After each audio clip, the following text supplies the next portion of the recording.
Tom Constable, how are you this morning? Good morning, Dr. G. Moran. Nice to see you again. Really glad to have you on the show. Uh, you have quite the storied career, and I say storied in a good way, in that you've done a lot of interesting things. But maybe just bring the audience up to speed. Tell us what you're doing right now, and then we're going to jump back and talk about where you just came from. Great. Yes. So I'm happy to say I'm enjoying my first prolonged career transition since the 80s, since I started with the Department of Defense. I left the department in May of 2023 with a very spoken intent to not make any plans until I'd had a little time off, just to decompress, unwind a little bit. Our youngest child was married in June, so that was a full-time job. So I'm on schedule now to just start back to taking stock of what it is I would like to do next. So I'm actually enjoying the summer, I'm happy to say. Tom, did somebody give you specific counsel to force yourself to try to take that time? No, kind of the contrary, if I'm being honest, and I am. I think I never would have heard somebody say, why don't you leave, or why don't you go do something else, or why don't you take some rest. I sort of put myself in position, and I don't say this in a good way. I sort of put myself in positions where I felt like I was serving the job best and myself best by being there more. So I'm one of the many people in the Pentagon or in the national security enterprise that really tend to be at work a lot. So I've never had a couple of weeks off in a row, again, since 1987. So the thought of having a couple of weeks or even a month, even 2 months off was foreign to me. Nobody suggested it. And when I said it, everybody said, that sounds like a great idea. I'm not sure why I didn't think of it sooner, quite honestly. Well, for those that may not be so familiar with the military culture, I was not suggesting that somebody told you, "Hey, Tom, maybe you need a break." Whereas in the corporate space, that can definitely be a bad sign. But it's not uncommon for active duty people to take maybe 3 or 4 weeks between duty stations, but that's filled with all the chaos of move and school readjustments and that sort of thing, and it's not really vacation. But I have heard some describe that mentors would tell them, if you can, when you're leaving service to our government, whatever form that took, try to take some time to just reset, because some of those cultural norms are difficult to shed. We were talking off camera here about the propensity to get up early and be the first one in the office in a corporate setting, and that it doesn't always have to be that way. And sometimes forcing yourself to take some time to recalibrate is helpful. But Tom, tell us where you just came from, because I know you've had several significant senior positions in government, and some were filled in unusual ways with respect to political appointment versus non-appointee. But maybe you could just fill us in here. Sure.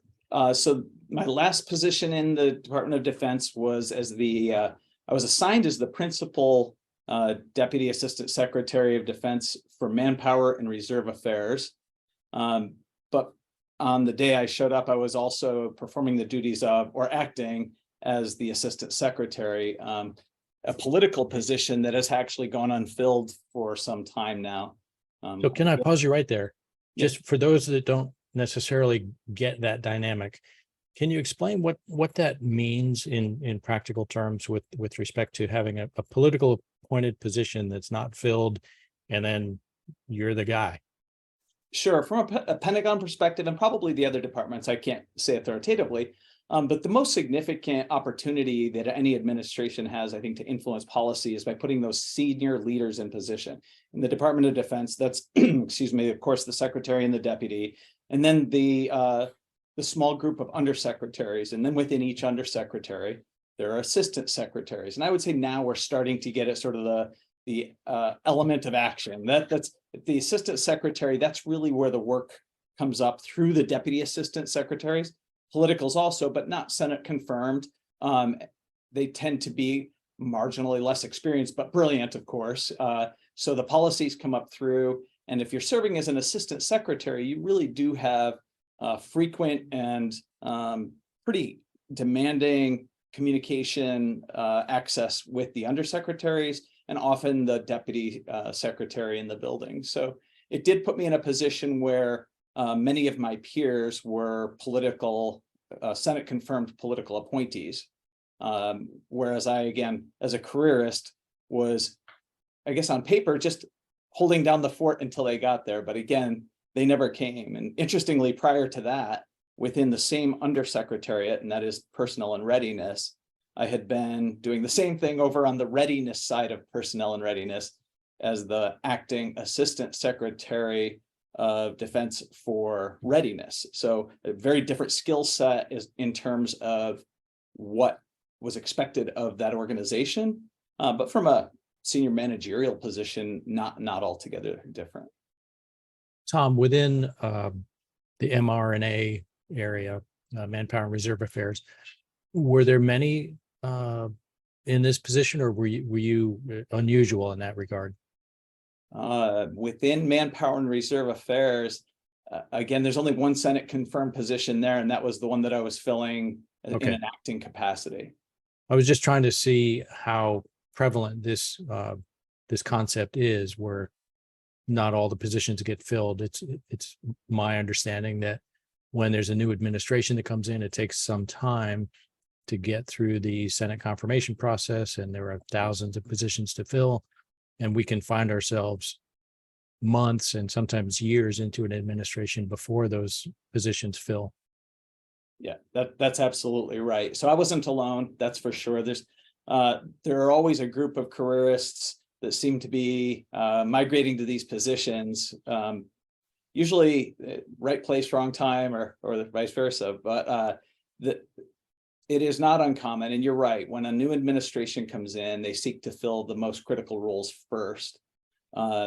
Manpower and Reserve Affairs, by all accounts, a pretty critical set of responsibilities, but it was a troubled nomination that just didn't get through. And then we had a nominee, I believe the administration had a nominee withdraw or directed to another position in another agencies. And then they've since nominated someone, and to my understanding, the position remains unfilled today. What kind of high visibility or hot button issues come across that that area of responsibility, just to give people a flavor? Sure. Manpower and Reserve Affairs was, just the gift that keeps on giving. In retrospect, I don't think I could think of a larger, I'm not saying more complex or more difficult, I'm saying simply a larger set of tasks. For starters, I had oversight of the Defense Commissary Agency.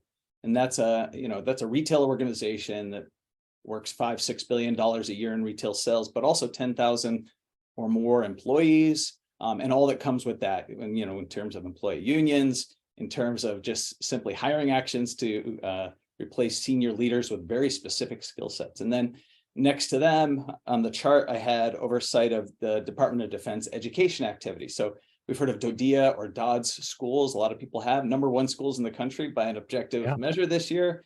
DODEA is a remarkable organization led by really, really superb senior executives that could be working anywhere in the country, and they're working there. So oversight might be a bit of a stretch, but really, I think I tried to facilitate what they were doing more than anything else. But a very busy activity, right? Because again, thousands of employees, tens of thousands of students, military connected students, so big responsibilities. So of course, every time, a school bus gets a flat tire, we get a phone call from Congress and 2 articles in the paper that we have to respond to and that sort of thing. But more importantly, things like education policy, how do we teach our children in these very well-funded Department of Defense schools? And we have to have an answer for all of those things. And thankfully, like most jobs in government, there are experts to be found there. And that's just the outliers. Within the organization, there were deputy assistant secretaries for civilian personnel policy, military personnel policy, for reserve affairs or reserve integration. And then, of course, military, community, and family policy. The DASD there had a whole portfolio of her own that, again, was probably as large as many of the assistant secretaries in other places. Just everything to do with our family programs in all of the communities and all of the military locations around the world, to include things like exceptional family members. She would manage our military one source information portal for the department. Just so much going on. So really where we spent a lot of time in the last year that I wouldn't have thought going into were things like reproductive rights and authorities for military members. How do we handle the change in the law? And it's not about making a judgment call or a decision call on those things. It's how do we implement policy that supports the law as it changes. And it's those are pretty deep reaching policies. So we have to make sure we run all the traps on those. Again, thankfully, we had really great experts on the job, and they really carried the water. And the job of the assistant secretary, acting or otherwise, becomes to make sure that water gets to the undersecretary for signature, gets cleared with the other organizations and the military services, Army, Navy, Air Force, and then make sure that the right set of information goes to the deputy secretary and the secretary. Because at the end of the day, we're a staff, and the job of the staff is to fully inform decision making and to leave them plenty of room to make that decision. Did you find yourself filling the role of someone required to testify before Congress on any of these issues? I feel like this might be a setup, Gene, but I did. And that was, great experience. No, I'm not saying pleasant. It was a great experience. The first, I had gone for many years over to the small offices over on the Hill to explain budgets and explain our program justifications. And I was very comfortable with that. But when it came to the members in actual testimony, we would do posture hearings each year. So we did that I actually did that for just 2 years. Pretty low threat, but very interesting to me. But I think what you're asking more of is topical, and that I'll give you the best example that's out there online for all to see is my flogging for real problems we had with our junior ROTC program. There's a series of New York Times articles came out, identified misconduct from many of the instructors in junior ROTC. And of course, the Hill sees this, the members see this, and they want answers, right? Because that's got our name on it. And internally, we go through the process of saying, okay, we all saw this article on Sunday. What are we going to do? And the sort of the thoughts coming ranged from, well, they're not DoD employees. There's nothing we can do, which that's not sustainable, all the way to, we must fix this now, have everybody stop what they're doing until we can issue new guidance. And of course, that's easier said than done when you look at the breadth of that enterprise. So I did have the opportunity to go over and hear the concerns of the members. I'm doing my best with euphemisms here, Gene. They made their concerns very clear to us and tried to explain to them what we were already doing. And of course, the day after this came out, my boss, the Undersecretary for Personnel and Readiness, had already issued guidance to the services, had already gone out and said, we need to take stock of the program so that we can have this discussion in an informed way. And everybody was ready to do something. And what that something was, we weren't sure. So off to the Hill we went, and they had some real ideas on what we should do. And then the good news is, for the beating we did take on the Hill, warranted, I'll say, the following legislation, based on the conversation we had, based on what they had observed, really was written in a way to help the department to do a better job at that. And no euphemism there. More people to do oversight, the right amount of funding to actually be effective in bringing those programs together, and codification, or sort of, I'll say, confirmation that the consolidation of the program that we were looking at, by way of consistency, was approved by them, and something that they're going to be looking for, I think. So, Tom, there was no setup there. Congress has a different audience sometimes, and a different intent of what the hearings are about. It's a way to get people on record. It's a way to get themselves on record as well.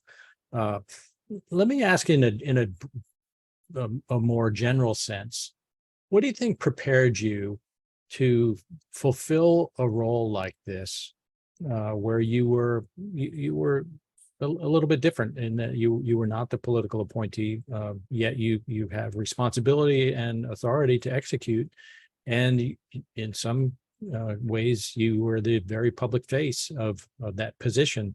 How did you feel so prepared to assume that role? Let me back up a little bit on that if I can.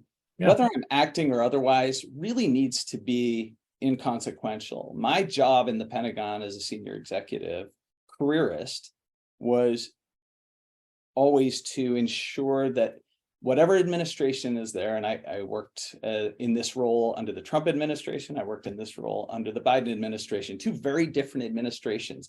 In both cases, I've always perceived my job as helping the administration achieve its objectives within the bounds of the law, the authorities, the resources available to us, and really made sure that we helped them to navigate this process that they don't live in every day like we do, right? I've been in the Pentagon at the time for over 12 years, I think, 15 years, whatever it was.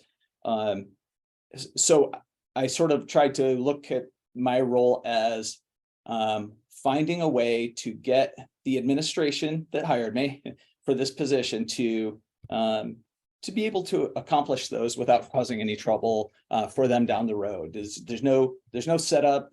I check my own personal opinions at the door. You'll hear me say often, I don't do politics, I do governance on my best day. And I stand by that. So that said, what prepared me for this was, I think, just really, just like you or many others, and that's just a life in service of seeing what the impacts of things like a bad JROTC program really mean, what it looks like on the ground.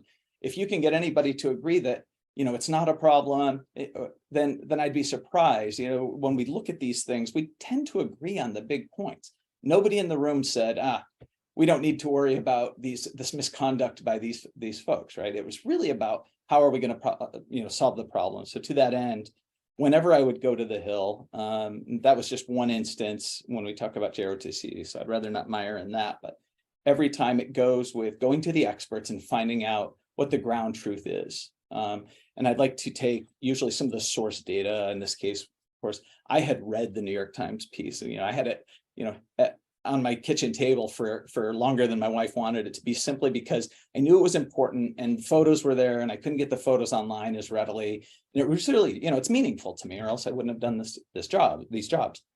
But what prepared me is to be able to go to the gentleman who ran the program for so many years and to find out where our strengths were, where we had said things that had maybe gone unheard, by which I mean, maybe he had asked for resources, we had pressed for resources that had never gotten there. And we say, okay, this is where we projected the likely outcome would be: inconsistency across the program, inability to provide proper oversight that could lead to negative consequences such as this misconduct. So things like that. I want to know what the road behind us looked like even before I was there.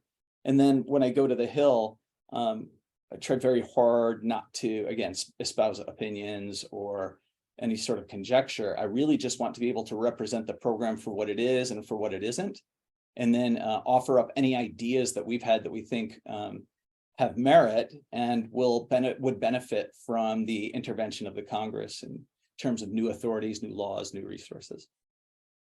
You mentioned at the time you were 12 years of Pentagon service, but you have decades of both military service and senior executive service, all totaled.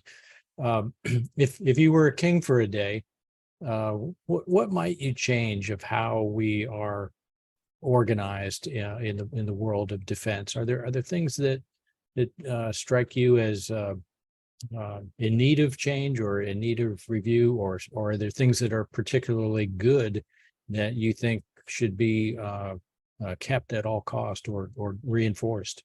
I'll leave it as an open question.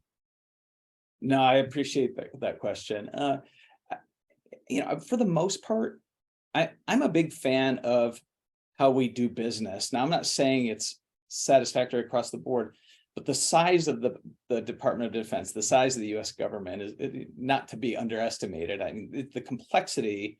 People miss that sometimes. Well, sure. I mean, there is no one solution to anything. And to that end, I think the best answer I could give to, if I were king for a day, I would invest very heavily in ways to prepare leaders to do simply managerial and supervisory tasks a little bit better.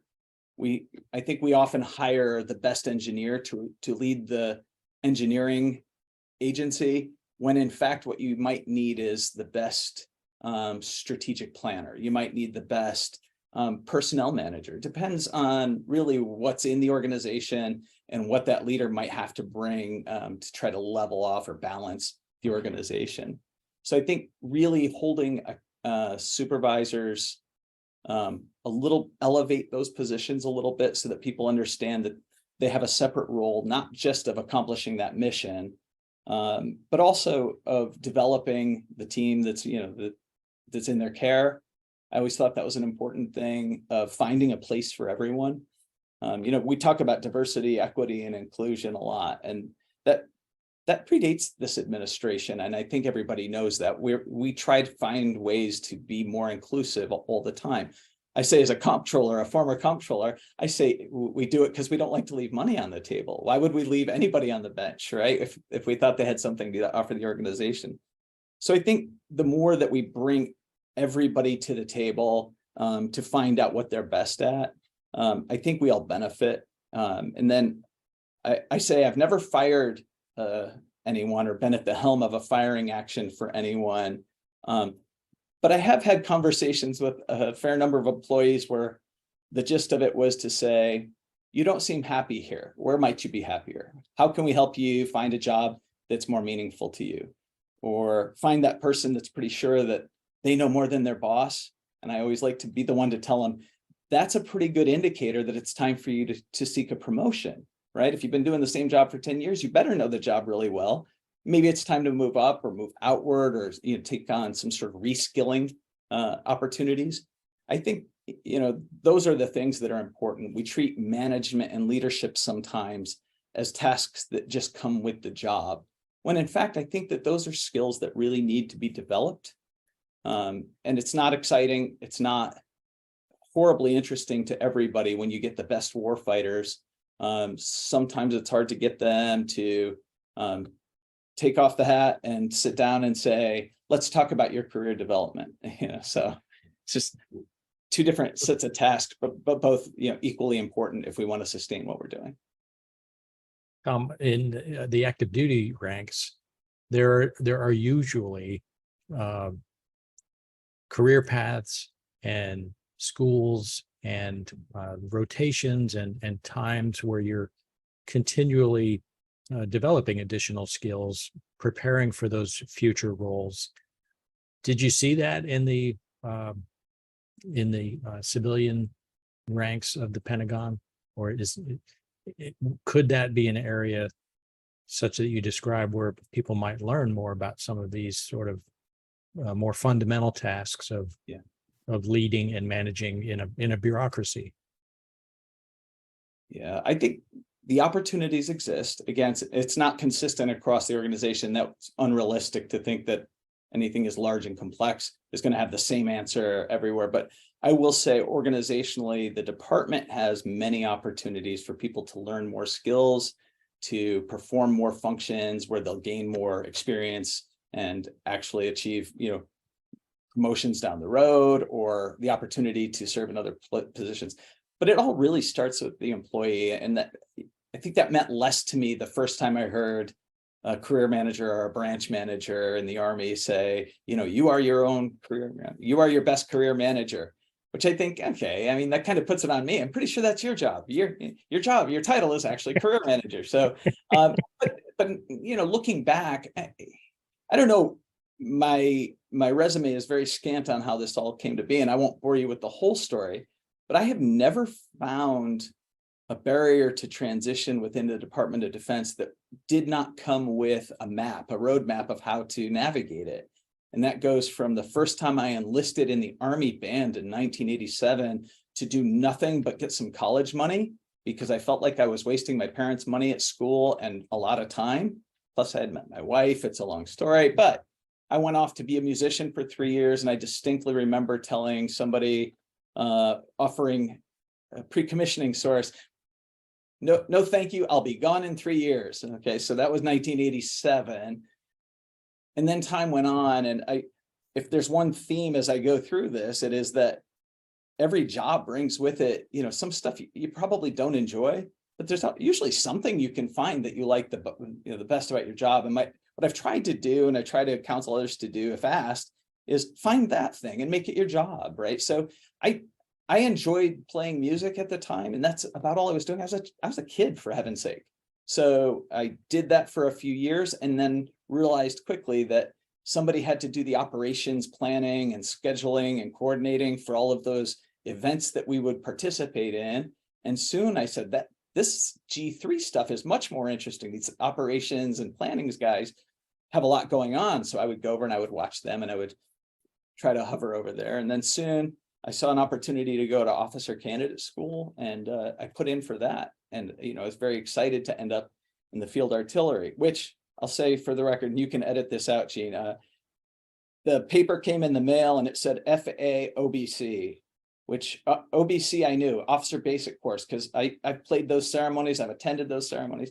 FA, I thought, and all I could think, Gene, was I went to college for some finance and accounting. That must be what it is, finance and accounting.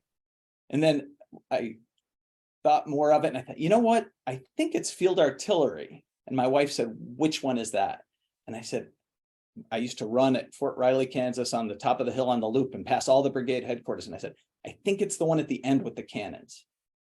So fast forward 2 years, and now I'm a lieutenant in the field artillery, really enjoying it, by the way. I had no interest in it. I had no idea, but I can get fired up about it. And I liked being an officer, and I liked the opportunity to actually lead some things.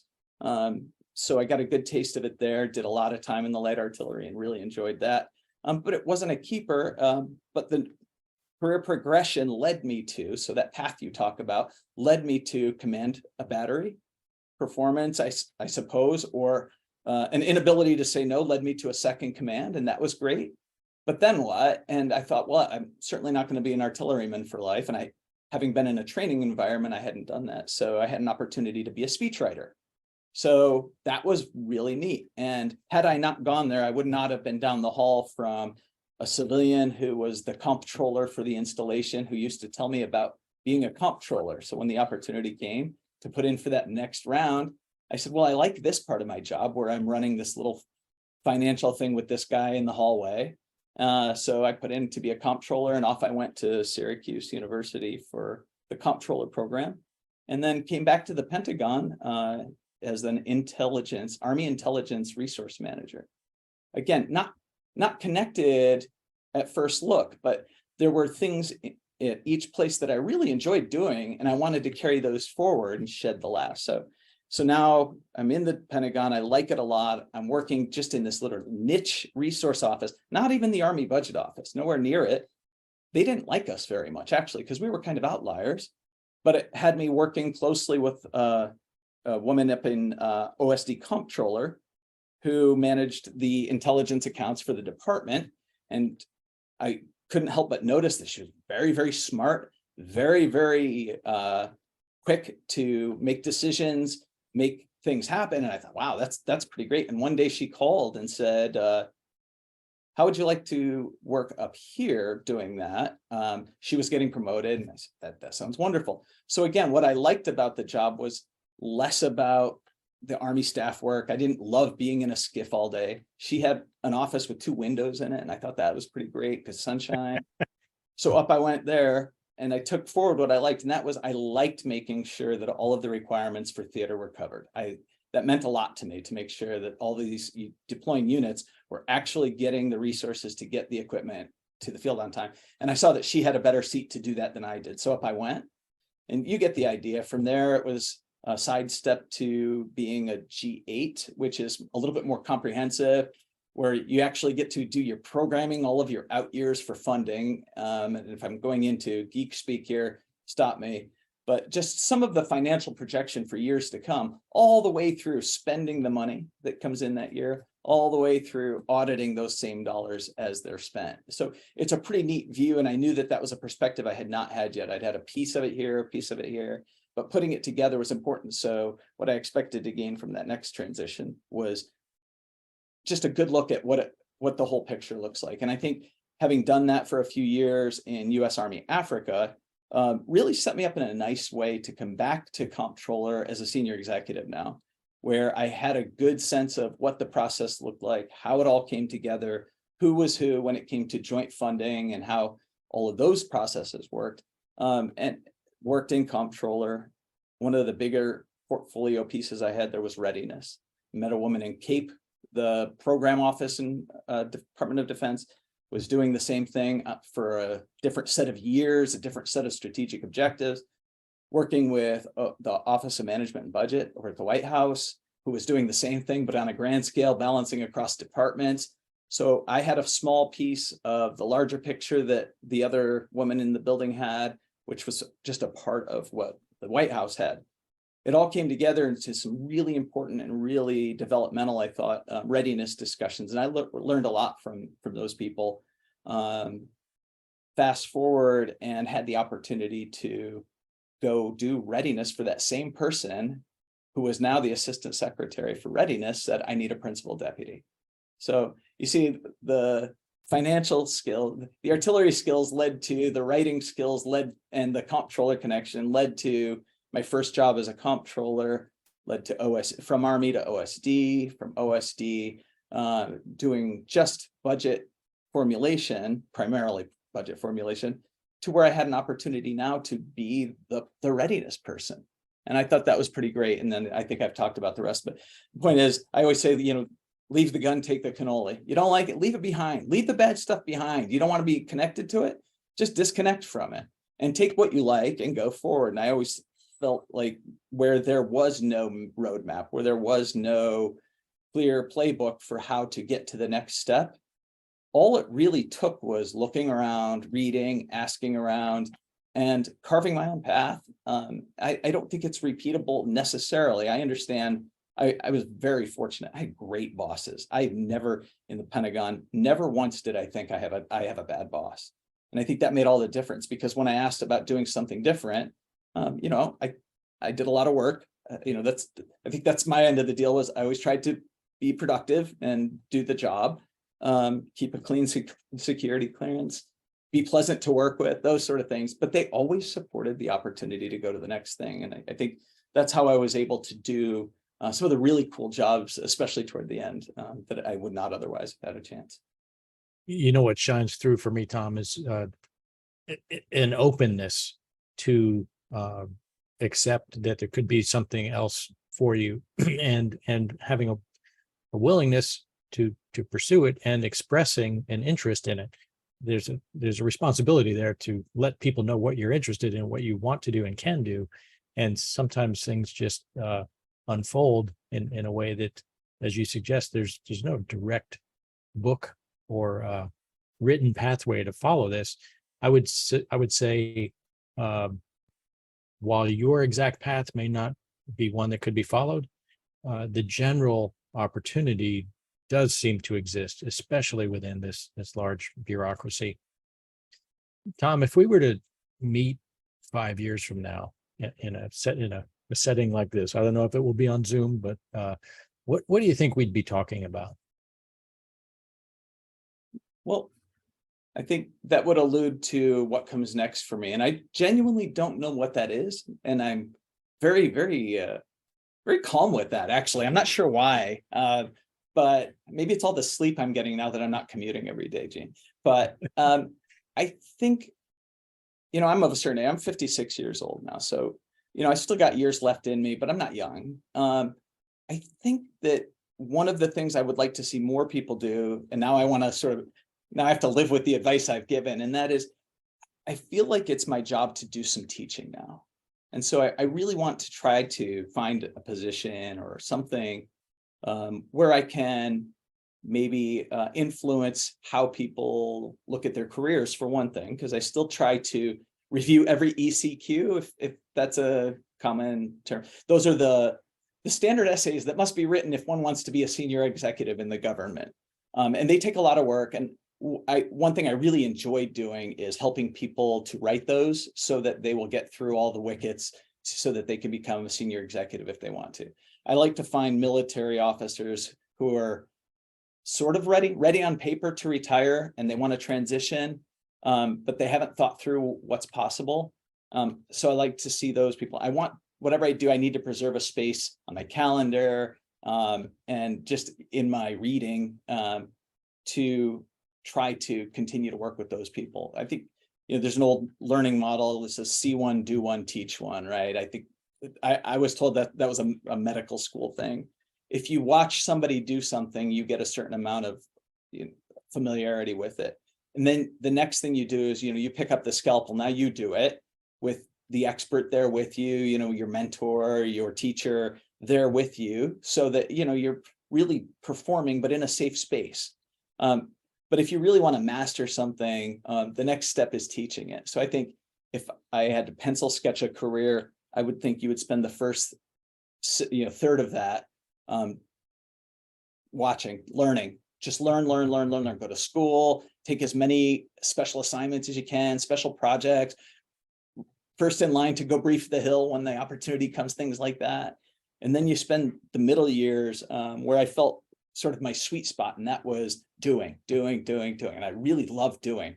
There's so much to do in the Pentagon, which is why I stay. I think it's so invigorating. But now I think if we were to meet in 5 years, what I hope we would talk about is whatever means I had found to bring my desire to teach some of the up and comers more, and actually to influence some of the talent management sort of trends for people in those particular positions, those military that want to be civilians, those maybe military spouses that are looking for opportunities and get them connected, or again, those that want to raise their hand to be senior executives, help them go through the process and determine whether it was time and what the best way for them to do that would be. So that's what I would like to talk about. I look forward to it, Tom. Thanks so much for being with us today. Oh, such a pleasure, Gene. Thank you for having me.